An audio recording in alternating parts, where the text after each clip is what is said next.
tengok nih Mati. omongannya ya. Tengok Iya, ini. dialognya yang santai lah, Yang Bang. lucu. Bang Kasman, santai lah, Bang. Iya Santai. santai. Itu santai kok. Kenapa Tuhannya mati pakai kancut? Kita kasih dalil lagi, tak? Kita kasih dalil ya. Apa kamu Mudah-mudahan. nih udah dikasih pasangan kok nggak mau nikah? Bodoh kali kau. Apa sih? Masa Oke. Kita kasih dalil lagi ya. jadi nggak boleh nikah? Bodoh, bodoh. Kenapa Tuhan kenapa digambarkan Yesus? Bodoh. Sabar dulu, Kasman. Woi, bodoh. Sabar dulu ya. Bodoh. Kenapa Yesus digambarkan menggunakan celana yang seperti tadi katanya Sembah celana? bodoh. Karena Yesus itu adalah imam. Woi, bodoh. Sembah. Imam. Itu sebabnya di dalam penyaliban dia menggunakan celana-celana lenan untuk menutupi daging auratnya. Ya, celana itu haruslah dari pinggang sampai paha panjang. Inilah kisah asal muasal celana boxer. Kalian tuh udah dibilang jangan pernah menghujat. Nanti kita mirroring kena sendiri kalian gitu loh. Prof. Dia sudah mengeluarkan petir kan enggak? Kalian 1000-nya udah dikeluarin enggak sama Tuhan kalian itu? Ngomong apa sih, Dek? Zeus yang disembah kalian itu. Apa Zeus itu siapa, Dek? Coba lihat di slot itu kan mirip sama Di Tuhan. slot. Oh, nggak ada. Coba. Kok buka lah. Coba buka. Zeus itu yang mana? Dari J pula itu ya, Prof. Dari J. Ini nampak kali buta huruf. Memang cemana lah. Nggak guna ya orang kayak gitu. Coba ini Alwi. Silakan. Apa? Datang nggak jelas gitu loh. Kalian bisa nggak sih? Jadi umat jelas gitu loh. Nggak jelas omongan kalian ngaco. Namanya ngaco. Narasinya ngaco. Tulisannya pun Zeus katanya. Nampak kali lah nggak sekolah.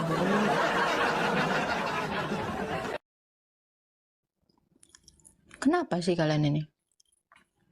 Selalu agak lain ya memang. Betul. Iya, mana yang kutanyakan kemarin itu. Apa Mana apa kehendak Bapa kalian menyembah Yesus? Kehendak Bapa apa? Matius 7:21. Bukan setiap orang yang berseru-seru kepadaku Tuhan akan masuk ke dalam kerajaan surga, melainkan dia melakukan kehendak Bapakku yang di surga. Nah, mana kalian? Yohanes berapa tuh, Prof? Yang menginginkan semua orang diselamatkan itu. Yang kutanya menyembah Yesus sebagai Tuhan, mana kehendaknya? Kehendak Bapa. Kehendak Bapa itu adalah apa yang dilakukan Yesus. Yohanes 6 ayat 38. Sebab inilah kehendak Bapakku, yaitu supaya setiap orang yang melihat Anak dan yang percaya kepadanya beroleh hidup kekal. Iya, itu sebagai apa? Sebagai apa itu kehendak Bapa itu? Mempercayai Yesus sebagai apa? Sebagai Tuhan kah? Loh, yang supaya yang mempercayai Anak beroleh hidup kekal. Yang bisa ngasih hidup kekal siapa? Iya, itu karena Bapa mengasihi kuasa sama Yesus itu. Coba saya tanya, nabimu bisa ngasih hidup kekal nggak? Yang memberi kuasa kekal itu Tuhan kepada Yesus. Iya, yang memberi hidup kekal itu adalah Tuhan. Mana ada nabi memberikan hidup kekal ya? Baca Yohanes 12 nomor 49 ini. Sebab aku tidak berkata-kata dari diriku sendiri. Mana ada Yesus itu memberi kekal kecuali dikasih sama Allah Bapa itu. Oke, coba baca Yohanes 5 ayat 20. Baca. Yohanes 5:20. Yohanes 5. Sebab Bapa mengasihi Anak dan Ia menunjukkan kepadanya segala sesuatu yang dikerjakannya sendiri. Bahkan Ia menunjukkan kepadanya pekerjaan yang lebih besar dari pekerjaan itu, sehingga kamu menjadi heran. Ya, apa maksud dari ayat itu? Ayat 21-nya. Lanjut ayat 21-nya.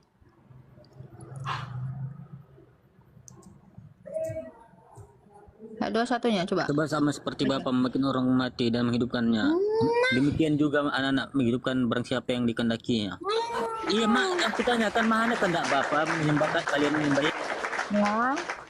Jadi kalau kamu mengatakan Tadi udah kamu katakan, kamu bacakan, Bapa menghidupkan orang yang mati, demikian anak menghidupkan Anak siapa itu yang dia kuasa dari bapaknya. kehendaki. Loh, itu atas kehendak dia. Coba baca bagus-bagus lagi ya. Menghidupkan siapa yang dia kehendaki. Jadi kehendak Bapa itu satu di dalam kehendak anak. Ya Iya, itu kalau kau nggak atas dasar terima, dari tidak penting di room saya. Kau mau percaya silakan, enggak ya sudah. Ya nggak masalah. Saya sudah menjelaskan. Kita nggak butuh pendapat lo, ya, karena ini udah perkataan Yesus. Loh, apa yang dia kehendaki? Menghidupkan siapa yang dia kehendaki gitu loh. Coba naik lagi, Alwi, kalau berani sini naik, saya ajarin kamu sini, naik, ya. Saya tanya kau, walaupun kau bilang Yesus itu sebagai nabi mana yang bisa menghidupkan siapa yang dia kehendaki? Eksomologis tetu kiria, itu enak lagunya Bang Beri. Aku tidak bertanya tentang itu. Aku yang bertanya, mana kehendak Bapa kalian menyembah Yesus sebagai Tuhan? Oke, taat ya. Supaya nih masih Yohanes 5 nih. Keren loh ini. Yohanes 5 nih luar biasa loh. Aku bilang kalian bunuh diri kalau bawa Yohanes. Kalian cari masalah kalian. Aku bawa Matius kok Yohanes pula. Nah ya. Sebab apa yang dikerjakan Bapa, itu juga yang dikerjakan anak.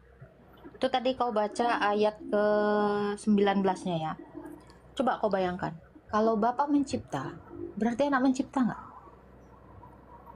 Iya, itu karena atas dasar pemberian kuasa dari Allah Bapa semuanya itu. Nggak ada di sini penjelasannya gitu kok tambahin. Aku kan Baca Yohanes 5:30. Aku tidak dapat berbuat apa-apa dari diriku sendiri.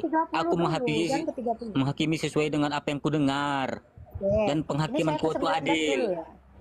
Sebab aku tidak menuruti kehendakku sendiri, melainkan kehendak Dia yang mengutus aku. Yesus ini kan nabi kan dalam anggapanmu kan, betul? Iya, utusan, bukan lebih. Sekarang Lebih saya tanya. Kutanyakan mana kehendak Bapa kalian menyembah Yesus sebagai Tuhan? Ada nih ya, saya bacain ya. Saya baca, oke. Ayat 21-nya. Itu tadi ya. Sebab sama seperti Bapa membangkitkan orang mati dan menghidupkannya, demikian juga anak menghidupkan barang siapa yang dikehendaki. Bapa tidak menghakimi, melainkan telah menyerahkan penghakiman itu seluruhnya kepada anak, supaya dengar, supaya semua orang menghormati anak sama seperti menghormati Bapa. Gimana caranya menghormati Bapa? Tentu dengan cara penyembahan. Berarti penyembahan yang dilakukan kepada Bapa harus kami lakukan kepada anak. Ini menghormati. Gimana cara kau menghormati Allah? Ya, barang siapa tidak menghormati anak, ia tidak menghormati Bapa. Ya, kamu menyembah Bapa ya kamu harus menyembah anak. Ini dalil. Gimana sih? Apalagi hak kau.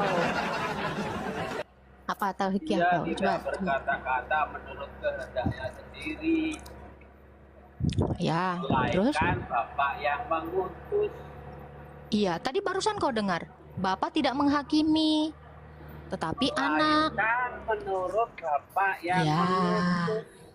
Iya, Bapak tidak menghakimi, tetapi penghakimannya dilakukan oleh anak. Sama seperti kau kalau berak, rohmu nggak mungkin kau tinggal dulu deh, badan kau aja yang berak. Jadi apa yang dilakukan oleh badan kau yang mau berak ke toilet itu juga yang dikerjakan roh kau, anjir. Ya? Mana jawabannya? Nggak ada. Oh, nggak ada. Oke, kamu mau jawaban kayak gimana coba? Silakan. Saya penasaran apa jawabanmu. Harusnya kayak gimana sih? Coba Alwi mau jadi Harusnya Tuhan. ada juga itu perintah Bapa kalian menyembah dia sebagai Tuhan juga gitu. Kamu sembah Dia sebagai Tuhan. Kalau Bukan seperti diperintahkan itu yang kamu bilang menghormati tadi. Bapak, oke. Kamu gimana cara menghormati Allahmu? Saya tanya. Iya, mengikuti perintahnya dan menjauhi larangannya. Loh, sama. Kalau kamu mau menghormati Bapak tadi ayatnya, kamu juga harus menghormati anak. Sebab siapa yang tidak menghormati anak, dia tidak menghormati bapak. Itu barusan kau jawab, Dek, dengan mulut. Iya, karena Ya itu kan, tadi kau bilang kan, gimana cara menghormati bapak? Dengan cara menaati perintahnya. Anak juga harus sama nih, saya baca ya kan. Sebab semua orang nih, supaya, nih dengar ya, semua orang yang menghormati anak sama seperti mereka menghormati bapak. Barang siapa tidak menghormati anak, dia tidak menghormati bapak. Jadi siapa yang tidak menyembah anak, ya dia tidak menyembah bapak. Lari dia, lari, lari, lari. Ah, cuman gitu doang, alwi, alwi. Shalom, tak Udah shalom. ku jawab semua pertanyaannya. Tak tahu dia, shalom Bang Biri. Shalom. Izin sambil makan ya. Ya, lanjut. Pak. Sama, aku juga sambil makan nih, Prof. Saya Selamat cuma siang, mau Bang Iri. melanjutkan Monggo. Anda tadi. Bilangnya apa yang dikehendaki anak berarti bapak juga melakukannya. Betul tadi kan? Apa Terus? Bang? Kenapa? Apa tadi? Bentar, Maksudnya apa tadi tadi kan katanya? mengatakan apa pekerjaan anak pasti dilakukan atas kehendak bapak juga mengerjakan berkehendak, berarti bersama-sama. Nggak gitu tulisannya, Bang. Jangan dirubah-rubah dong. Jadi bilang begini. Mau dibacain nggak? Mau Apa yang dibacain dilakukan nggak? tubuh kita? Mau dibacain nggak? Mau dibacain nggak? Kalau ubah-ubah diksiku. Kau bilang sama-sama. Nggak ada. Kalau aku bilang beda-beda. Dengar. Ya. Sebab apa yang dikerjakan Bapak, itu yang dikerjakan anak. Sebab Bapak mengasihi anak dan dia menunjukkan kepadanya segala sesuatu yang dia kerjakan sendiri. Bahkan ia menunjukkan kepadanya pekerjaan-pekerjaan yang lebih besar lagi. Sorry, bukannya itu. Oh iya benar. Bahkan, mana dia? Aduh, mataku nih. Bahkan ia akan menunjukkan kepadanya pekerjaan-pekerjaan yang lebih besar lagi daripada pekerjaan-pekerjaan itu. Sehingga kamu menjadi takjub. Sebab sama seperti Bapa membangkitkan orang mati dan menghidupkannya, demikian juga anak menghidupkan barang siapa yang dia kehendaki. Tuh.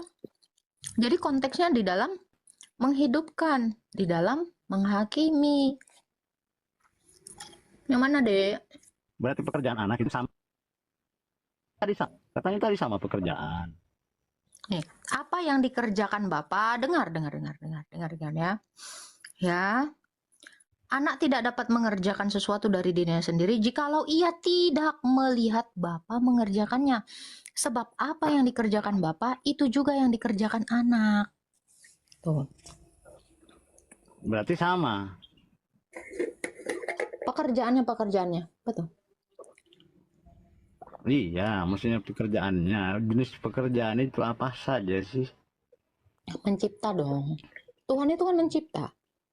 Menghidupkan. Itu. Menghakimi.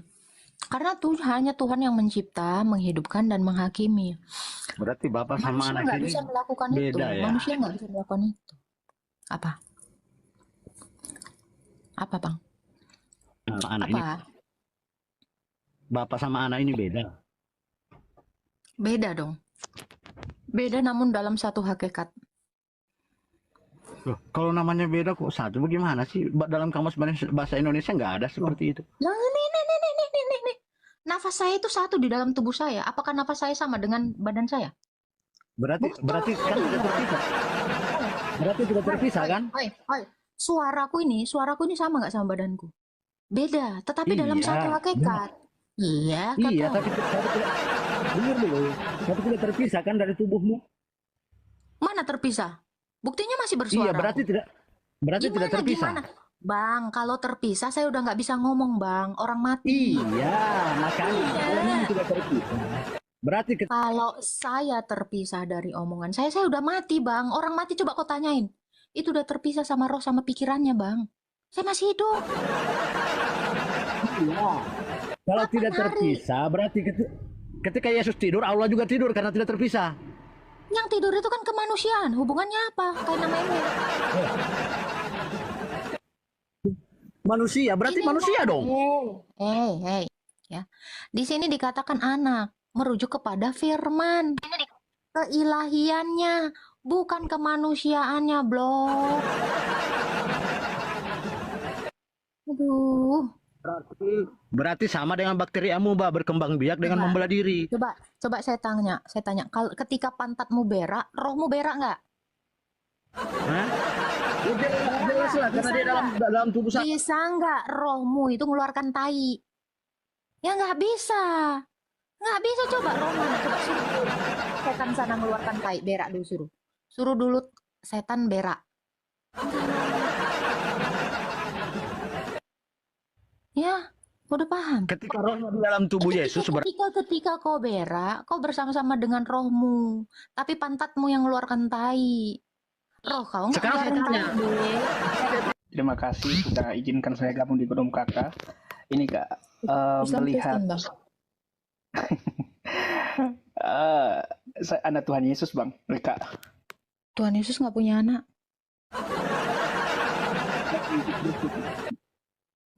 Yohanes 1 ayat 12. Karena kita percaya kepada Yesus, kita disebut anak-anak Allah, bukan anak Tuhan Yesus. Oke, saya anak Allah. Oke. Silakan. Kak, ada nggak kemungkinan kalau suatu hari nanti seluruh umat Kristen itu bersatu, Kak? Tuhan memang datang untuk menyatukan manusia dengan Allah. Itu tujuan dia datang. Kalau kamu menanyakan, ada nggak semua umat Kristen nantinya akan bersatu? Ya, kita ini semua satu kawanan. Kan dikatakan ada lagi domba yang lain yang akan kujadikan satu kawanan di Yohanes 10 dikatakan Yesus. Ya kita ini akan satu. Siapakah kriterianya yang seperti apa? Yang taat kepada Bapa. Bukan setiap orang yang berseru kepadaku Tuhan, Tuhan yang masuk ke dalam kerajaan sorga. Kerajaan sorga itu tempat kita menyatu dengan Allah. Tetapi apa? Yang taat kepada Allah. Jadi gini bang. Jadi penyatuan orang Kristen, penyatuan domba-dombanya Tuhan Yesus itu bukan waktu kita di dunia ini bang, bukan. Tetapi setelah kita menyelesaikan pertandingan hidup kita di dunia. Bukan di dunia ini disatuin dengan segala macam banyak pemikiran diikat jadi satu. Enggak, bukan seperti itu.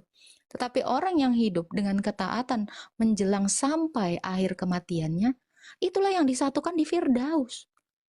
Ya, jemaat sulung atau gereja sulung itu udah ada di Firdaus sana, di pangkuan Abraham. Yeah. Jadi kita disatukan di mana? Di Firdaus, bukan di dunia ini. Di dunia ini kita bertanding masing-masing dengan ketaatan kita kepada Allah. Itu bang.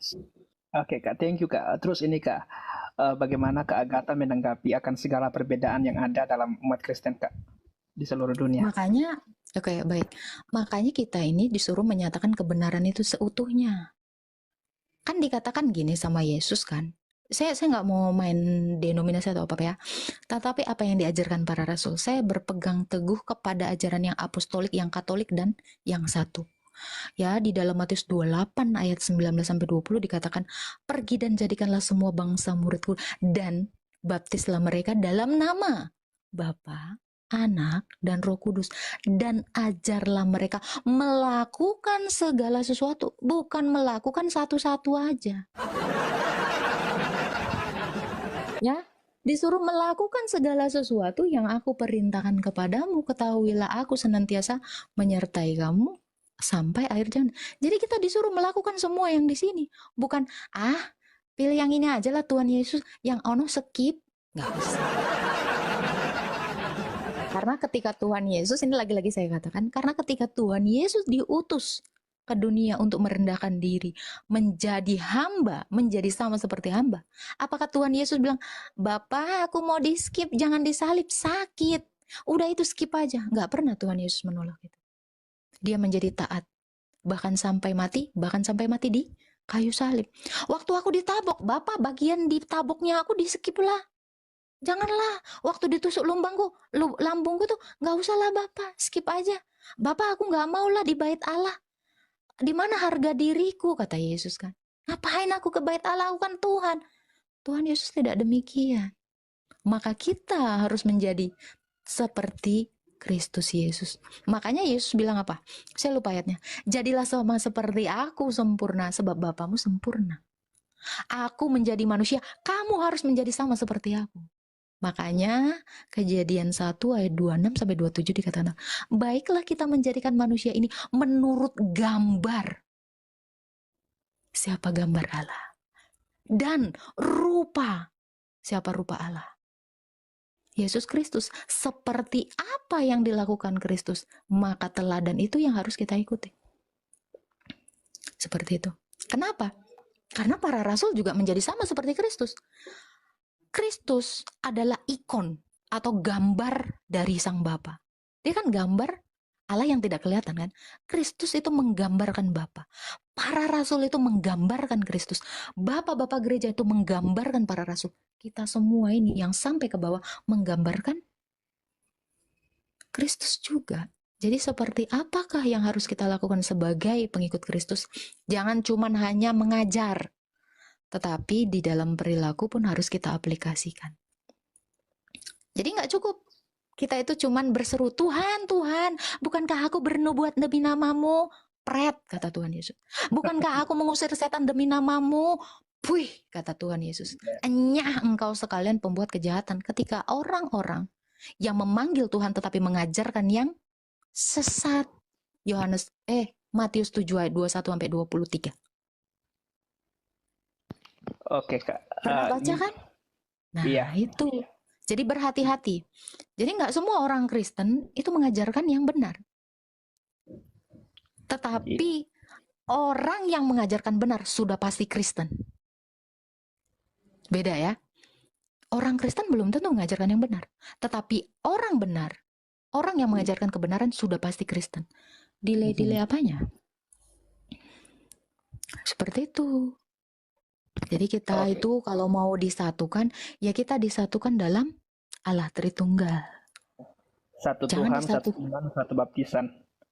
Iya, satu baptisan. Jangan baptisannya macam-macam modelnya. Nah, gini Kak. Kalau namanya baptis, jangan pula kau namanya baptis artinya mencelup, kan gitu. Oke, Kak. Jadi di gereja Kakak itu ditenggelamkan gitu ya, dicelup gitu ya. Loh, arti baptizo apa? Ditenggelamkan, dibenamkan ke dalam air. Iya. Jadi itu diterjemahkan aja. Tenggelamkanlah mereka atau selamkanlah mereka dalam nama Bapa. Sebab makna baptisan itu, Bro, ya, Roma 6 ayat 3 sampai 4. Kita dikuburkan, berarti semua masuk ini kendelep dalam kematiannya dan dibangkitkan dalam kebangkitannya. Makanya kita tuh harus nyelup semua. Makanya kata Bapak Gereja Yohanes Kristus-Tomos, air baptisan itu adalah tempat penguburanmu sekaligus rahim bagi kelahiranmu. Karena kamu yang percaya kepada Kristus adalah ciptaan baru. Kamu dilahirkan. Amin. Terima kasih banyak Kak. Dan itu berlaku. Enggak usah Kak. Aku lagi. Bentar aku matikan. Agak berisik Bro. Kalau nggak skip aja apa ini. Udah Kak. Ignore dulu. Oke Kak. Aku secara organisasi, secara apa beda sama Kakak ya. Tapi dalam setiap ajaran yang aku ikuti selama ini masuk loh kayaknya tuh sama aku gitu kan. Loh memang ajaran ortodoksia itu ya memang ajaran Alkitab. Ini nggak akan bertentangan dengan ajaran Rasul. Ya, yang dibilang dikatakan bukan percaya kepada Bapak, jangan kepada Bapak gereja, harus kepada kata Alkitab. Oh, yang mengkanonkan Alkitab itu Bapak gereja, Dek.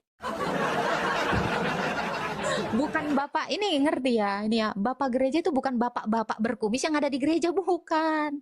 Bapak gereja itu adalah murid-murid para rasul. Bapak gereja itu bukan bapak-bapak, Dek. Aduh. Ya, jadi kita kalau percaya sama Alkitab, kerjakan. Gak apa-apa. Kalau kalian beriman kepada Alkitab, kerjakan semuanya. Karena yang di Alkitab itu adalah ajarannya para rasul. Itu. Iya, Pak Prof. Tadi pertanyaan saya sama Kak Agatha, saya kan memang berbeda secara organisasi, secara denom, berbeda sama Kak Agatha dan juga Pak Prof gitu. Tapi saya tadi minta tanggapan dari Kak Agatha soal menanggapi perbedaan yang ada gitu. Karena pada dasarnya kita semua sama-sama satu dalam Tuhan, satu iman, satu baptisan gitu, Pak Prof. Satu iman, satu baptisan. Oke. Gimana Pak? Iya. Ya. Itu yang saya mau tanya tadi. Kita kan berbeda gitu. Pertanyaan pertama, apakah ada kemungkinan nanti orang Kristen itu menyatu nanti gitu, bersatu nanti? Tapi Kak Agatha sudah menjelaskan bahwa kita akan menyatu nanti dalam Firdaus gitu. Terus yang kedua, bagaimana tanggapan Pak Prof nanti, Pak Prof untuk menanggapi perbedaan yang ada gitu? Karena selama saya ikuti pengajaran Prof dan juga Kak Agatha di room ini, saya rasa itu nyatu sama hidupku gitu, nyatu sama saya. Gitu. Walaupun berbeda ya, berbeda denom gitu. Iya, ya kita hargain ya. Kita nggak bisa juga membidatkan. Kalau kita percaya dengan Allah Tritunggal, kenapa pentingnya kita percaya Allah Tritunggal? Karena dari situlah kita mengerti tentang Allah yang benar. Allah yang benar mengantarkan kita kepada peribadatan yang benar. Pemahaman yang benar, peribadatan yang benar, otomatis akan mengantarkan kita kepada perilaku yang benar. Itu dulu. Sehingga kalau di luar itu, ya kita nggak bisa menjamin bahwa itu adalah Kristen. Ya, ada banyak ajaran sekarang Unitarian, terus Oneness. Ya, tapi kita berpegang teguh pada ajaran para rasul, ya, rasul yang diperintahkan langsung oleh Tuhan Yesus. Kan? Nah, di dalam Yohanes 17 ayat 21, Tuhan Yesus mengatakan di situ, dia menghendaki agar umatnya itu menjadi satu. Bukan hanya kepada para rasul, tapi dia menghendaki, dia minta kepada Bapa agar umatnya itu menjadi satu. Jadikanlah mereka satu. Gitu. Nah, itu juga yang mendasari kita percaya akan adanya satu Tuhan, satu iman, satu baptisan. Efesus 4 ayat 5 yang tadi Bapak kutip. Jadi untuk menegaskan ajaran para rasul yang memang direkrut langsung oleh Sang Firman, oleh Allah itu sendiri, maka kita harus ngikutin bener-bener apa kata para rasul. Nah, sekarang kita ada banyak denom. Ya, ada banyak denom. Tapi di dalam tubuh Tritunggal itu kita nggak bisa membidatkan sebetulnya. Cuma ada perbedaan masalah liturgi gitu. Ada yang begini, ada yang begitu, ada yang seperti ini. Nah, untuk masalah itu, ya, untuk masalah saat nanti kita ada di Firdaus, saat kita menyatu dengan Kristus di dalam yang disebut surga ya, keadaan yang disebut surga itu. Ya kita nggak bisa juga bilang oh kamu bakal masuk neraka, aku masuk surga, kamu bakal masuk neraka. Yang penting kita dasarnya itu aja, kita berpegang teguh pada ajaran para rasul. Nah, mungkin dari teman-teman yang ortodoks punya pandang sendiri, Katolik sendiri, Protestan sendiri, tapi poinnya adalah ajaran para rasul. Karena di dalam Wahyu 14 ayat 21 kalau nggak salah, ya sebentar saya bacain dulu, takut salah nih. 14 ayat 21 ya kalau nggak salah ya, sebentar. Wahyu 14 ayat 21 ya, Prof. 21 ayat 14. 21 ayat 14. Oke, sebentar. Oke. Kebalik, Wahyu 21 ayat 14. Dan tembok kota itu mempunyai 12 batu dasar dan di atasnya tertulis ke-12 nama rasul anak domba itu. Jadi kita harus mengikuti ajaran para rasul. Nah, makanya saya bukannya mau menggurui ya, karena saya juga dulunya dari Protestan juga. Saya menghargai teman-teman Protestan. Keluarga saya juga Protestan. Nah, jadi teman-teman yang mungkin dari teman-teman gereja Protestan sudah kehilangan sedikit kehilangan jejak mengenai tradisi para rasul. Misalnya nih ya, saya bilang itu bukan maksudnya merendahkan ya, tapi maksudnya adalah untuk menjelaskan bahwa memang ada pengajaran-pengajaran lisan yang itu kurang begitu difokuskan di Protestan.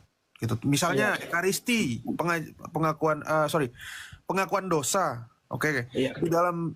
Di dalam gereja kan di gereja Bapak mungkin udah nggak ada pengakuan dosa. Padahal di Alkitab disuruh kita harus saling mengaku dosa. Gitu. Maaf, Prof. Nggak usah panggil Bapak deh, Prof. Panggil aja bolang saya. Ya, nggak apa-apa Pak. Ini kan ada misternya. Jadi intinya hal-hal pengajaran para rasul kita mesti kembalikan lagi karena ada dasar ayat ini, gitu. Ya, saya menghargai Martin Luther sangat menghargai. Karena apa? Apologetika di Indonesia ini berkembang karena Protestan. Bukan gara-gara Ortodok, bukan gara-gara Katolik. Tapi kita perlu kembalikan lagi semua kepada pengajaran para rasul, karena dasarnya udah jelas. Dasar ke-12 tembok, di dasar kota itu adalah ke-12 nama anak domba. Sekarang rasulnya ada 12. Kita tinggal ikutin aja pengajaran yang mana. Ada Rasul Petrus, ada Andreas, ada Filipus, Bartolomeus, Thomas, Yohanes, semua. Kita tinggal cari aja, tinggal cari. Sekarang eranya internet kan. Mungkin zaman dulu orang terkungkung harus punya buku, harus pergi ke sini, harus punya duit beli ini, beli itu. Sekarang era internet, kita bisa kembali kepada pengajaran para rasul gitu. Iya. Jadi Prof, excuse me Prof. Jadi maksud Prof, apakah pengakuan dosa itu harus diterima sebagai sebuah sakramen dalam gereja ya Prof? Alkitab mengatakan itu, hendaklah kamu saling mengaku dosa. Saya ngerasa gini Pak, saya ngerasa gini ya. Teman-teman silakan koreksi. Saya bukan orang yang benar masa lalu saya, tapi saya ngelihat dari teman-teman saya, ketika ada masalah di gereja, dia nggak srek dengan pendetanya, dia nggak srek dengan sesama majelis, sesama jemaat, dia pindah gereja Pak, pindah gereja dan dia memulai kehidupan baru yang baru tanpa menyelesaikan masalah yang lama. Itu kalau di kami, saya ngelihat karena saya juga ketua paroki ya di Jatim. Kalau ada masalah, orang itu sangat terikat sama gereja. Kalau kamu masalah nggak kamu selesaikan, maka kamu akan tersisihkan. Tapi kalau kamu ada masalah, kamu harus mengaku dosa, kamu harus ngomong sama romomu, sama imammu, dan masalah itu harus selesai. Karena masalah itu nggak selesai, kamu nggak akan bisa menerima perjamuan kudus atau ekaristi. Sementara Yesus bilang, perjamuan kudus itu penghapus dosa. Kita ibadah itu agar dosa kita dihapuskan, bukan gara-gara kita cuma pengen rutinitas kayak pamer doang ya. Aku ke gereja, berarti aku lebih benar. Enggak seperti itu. Ibadah itu hubungan kita sama Tuhan. Jadi kalau kita punya gereja, hendaklah kita dari kecil sampai besar di situ, ada permasalahan kita selesaikan di gereja. Bukan masalahnya pindah gereja. Solusinya menurut saya adalah apa? Pengakuan dosa dijalankan. Itu doang. Karena itu sesuai dengan Alkitab. Ini saya bertanya tidak mewakili siapapun ya, tapi ini saya pribadi pengen belajar ya, tidak mewakili di manapun ya. Maaf yang di bawah, sorry.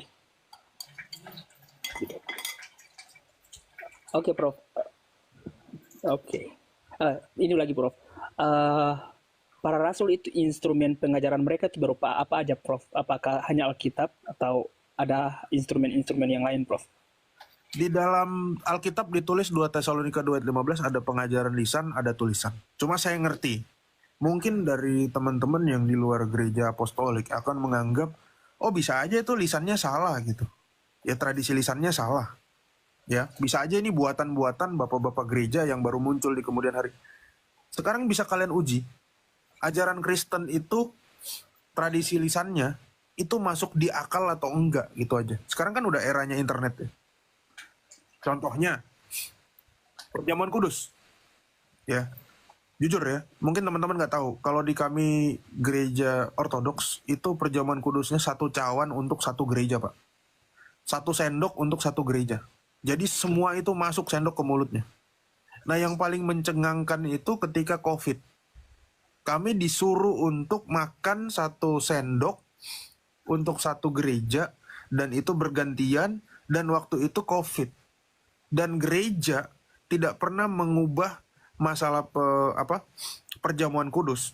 Itu diubah jadi misalnya jadi pakai GrabFood atau GoFood gitu ya, diantar ke rumah. Terus dirubah lagi jadi misalnya dipisahin nih, rotinya sendiri, anggurnya sendiri gitu.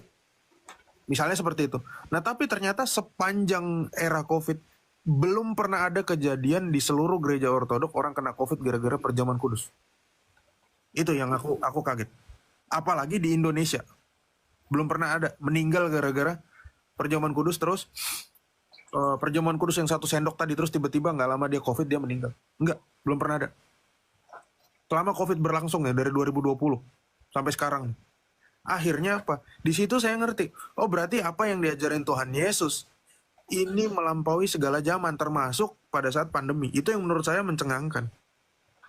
Nah, itu secara pribadi menurut saya, oh berarti ajaran para rasul yang seperti ini benar. Menurut saya gitu. Itu salah satu contoh. Gitu kira-kira. Mungkin ada banyak contoh lain ya. Karena ini pertanyaannya dadakan, saya jawabnya seperti itu. Ada banyak contoh lain. Baik, Prof. Ya. Makasih banyak, Prof. Makasih banyak, Kak Agatha. Makasih, Pak Bolang. Ya. Ya, izin turun bergabung dengan pasukan tap-tap di bawah ya.